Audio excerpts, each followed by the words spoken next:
There are some very important tips and tricks about doing ombres with Sistaco that will help you with your blending and things like that. So let's do one together to begin with, and we're going to start with metallic ombre with two metallic colors, okay? Now you can do this same method with a holographic color. If you are unsure what I mean by metallic, classic, or holographic, it is your application method for your color, and that is on the bottom of your pot here. So you can see that this one is pebble and it is holographic, it's written here. And I'm going to be doing my ombre today with metallic range fuchsia and metallic royal purple. Let's get started. Okay, so basically what I'm going to be doing is applying a thin layer of my base coat to begin with. This is for, like I said, a metallic application. And once I do that, I'm going to go straight in without setting with my top coat, okay? And I'm going to be applying my top coat straight away over my base coat. And like I said, I haven't set it in between. If you do set it in between, doesn't really matter. It's obviously just quicker if you don't.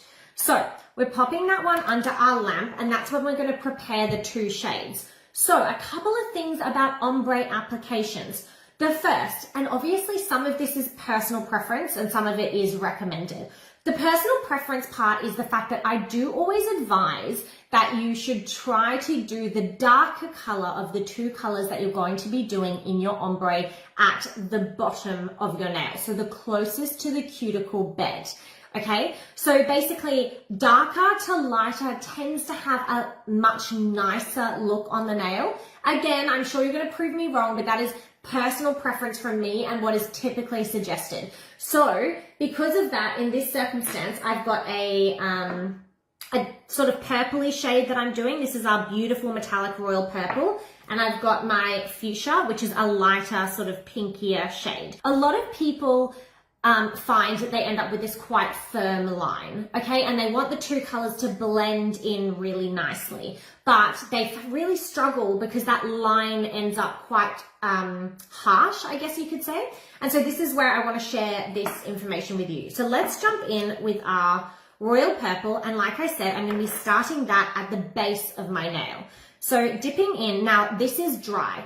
Very important. When you're applying metallic and holographic, your nail should be dry. It should not be sticky at all. If it is, you need to put it under the lamp for longer, or you've put your base coat underneath and not the top coat.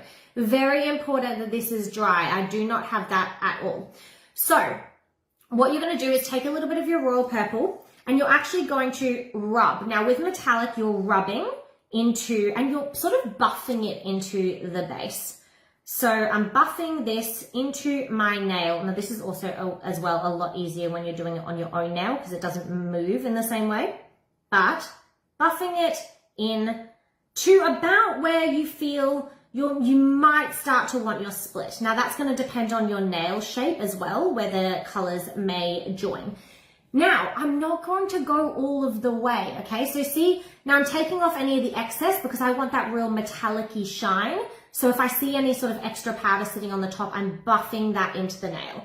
So we can see now I'm getting that really nice purpley metallic look. Now you don't have to worry again about your lines right now. So that's about as far as I'm going to take my purple. And then I'm going to switch my brush. And this is the great thing about having our mineral bond applicator. I'm going to now take this into my fuchsia. You might think, well, hang on a second, that wasn't very much. Watch and see. So I'm going to take this and dip it into my fuchsia. And I'm going to go to the other end of the nail, so the tip. And I'm going to start to apply my fuchsia onto the tip of my nail. Okay? And that is going to get that color, obviously. And I love these two colors together. I think they're just stunning. Now, this is where the tricky part comes. I do not connect these two. So I will not run now fuchsia to royal purple. And there is a very good reason. And this is where another applicator comes in. And you want this applicator to have no powder on it. So you don't have to, obviously you can play around with how much of a gap you want. I'll show you about how much space I will leave, but I will leave a space, and that allows you to blend these colors beautifully. Again, every time you want to, you can just flip that applicator, I've got a bit on here, and just go in again with your royal purple to about where you want, okay? So you'll be able to see very clearly that I do not have them touching. Now, this is where you can throw in a third color if you want. Don't let me hold you back. This is your creative outlet. So if you do want to throw in a third color, you can do so. But as I mentioned, I'm going to just stick to 2 for now. What I'm going to do now is I'm going to take a third applicator, clean, nice applicator, and this is where the blending begins. I'm going to be pulling powder from the fuchsia to the royal purple without any powder on my applicator and actually rubbing backwards and forwards to blend them in. So that's why I've left that space there.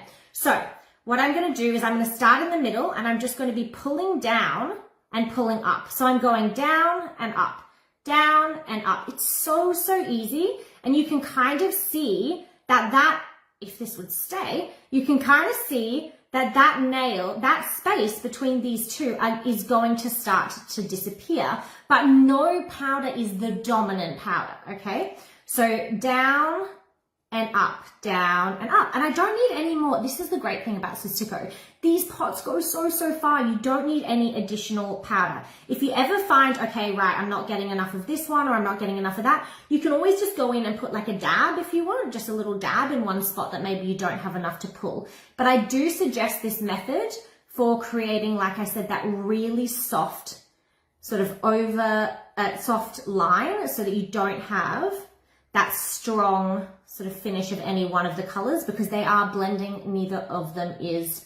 And look how well that is now connecting. Can you see that difference in how we don't have that really harsh stop, essentially? And you can keep going as long as you like. And if you want to add more color, so you know what I do is I do it like this and I blend them in. I just keep buffing in. This is not a long process. Like I said, it does take a little longer when you're doing it on a sample nail because you got to sort of move it around. But now I'm finding that you cannot tell where one color starts and the other finishes. Can you see that?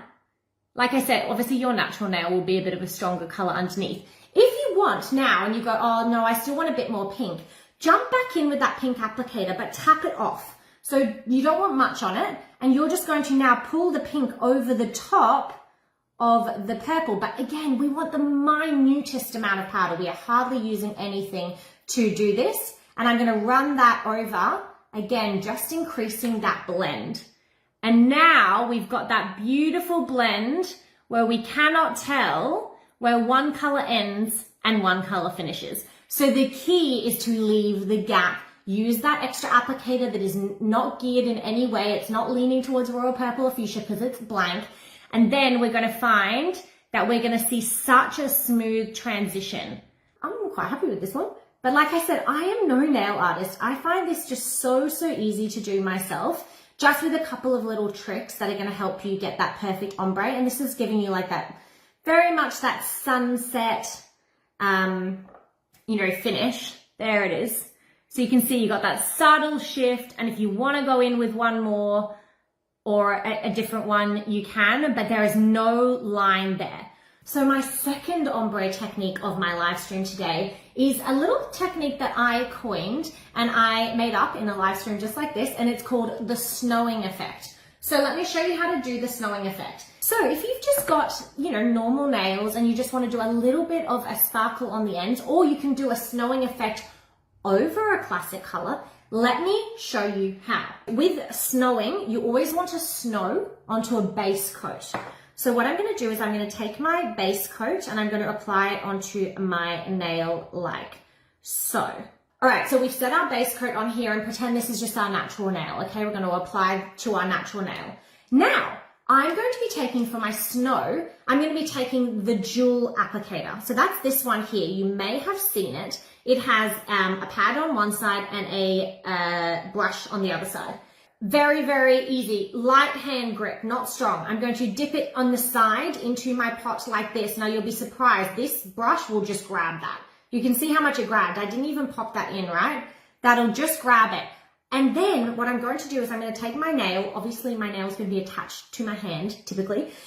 So imagine I'm doing it like this. I'll just pop my nail out like so. And then that's when I'm using this motion. So this finger is going to sit up and it's just going to slowly come down and tap on my brush. over my nail, which already has base coat on it, okay? And we're just going to go tap, tap, tap, tap, tap, tap, and you can see, and I do it a bit heavier at the tip, but as I go back, I get lighter and lighter, okay? And then you can go a bit closer as well if you feel like you want it more concentrated, but basically, I'm just tapping it onto my nail, and then I'm drawing it backwards. I hope that you can see that. And then if you want to go in with a bit of extra powder, you can choose to do that too, depending on the length of your nail. Have a look at the effect I'm getting now on the end of that nail. And I can go, I mean, look, you can do whatever you want, but I could go in and go, oh, I actually want the whole nail to have a very light shimmer, and then it gets more intense as it gets to the tip. So then what you do is you just snow the rest of the nail. So it all has some, like so, and then the intensity is from the end of the tip. So I'm going to dip in a little bit more to get myself a bit more intensity, because this is what I feel like today. You do not need to snow on a naked nail. You can snow on a nail that already has color on it. One I know that I'm going to be doing for Christmas, guaranteed, is going to be Sangria, beautiful red shade, and then I'm going to snow the end with Frozen, which is going to look a little something like this with a red underneath, and that's Frozen snowed. But yeah, so basically you can see now, look at what I've got on the end, and just leaning it back to that beautiful, and if you want to go more, go more. Okay, so that is 2 different techniques that you can do with your ombre. I'd love to see you playing around with this. And then one other tip for ombres, and that is similar colors if you want a subtle look. Obviously you can do a more dramatic, but I think these colors, although they're not the same, you can kind of see how they're in the same family, and that's going to give you that smooth finish with the ombre. So I do recommend similar shades for our ombres. Thank you so much, everyone. I hope those tips and tricks were helpful, and I appreciate you all, and it was so fun hanging out as per usual, and I will chat to you all later. Bye!